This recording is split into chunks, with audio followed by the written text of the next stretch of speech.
in freshman year, like I just knew I wanted to be a doctor, like that was my decision, I'm going to be pre-med. But then when I learned about public health, it seemed to make much more sense to me, like why shouldn't I help populations at a time instead of just one person at a time, you know? So public health just appealed to me more because I wanted to like help prevent disease and help prevent the pain that all these people were feeling instead of, you know, having them experience the pain and then taking it away just one person at a time. I wanted to have a like greater magnitude of effect than just like one person at a time.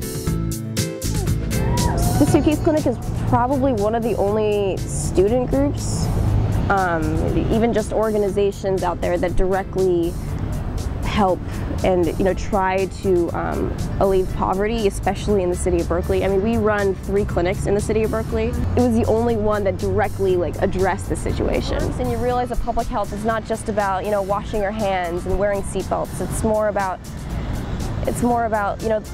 and it's also inclusive of the way society functions. People living in fraternities in particular, and in college, are just a lot of pretty healthy people living in a really unhealthy environment.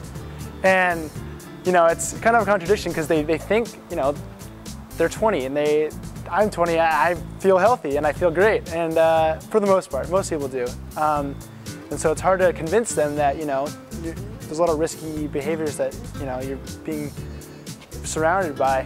It's really kind of enlightening to learn about the policy aspects, like I said, the prevention, the social justice aspects of public health, which I never considered as being pertinent in my science classes, but they really do affect a lot of times the most people.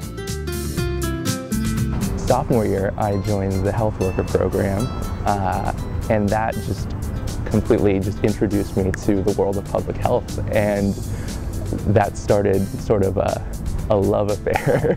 Health shouldn't be just after the fact, shouldn't be health care. We should be preventing conditions in the first place. And so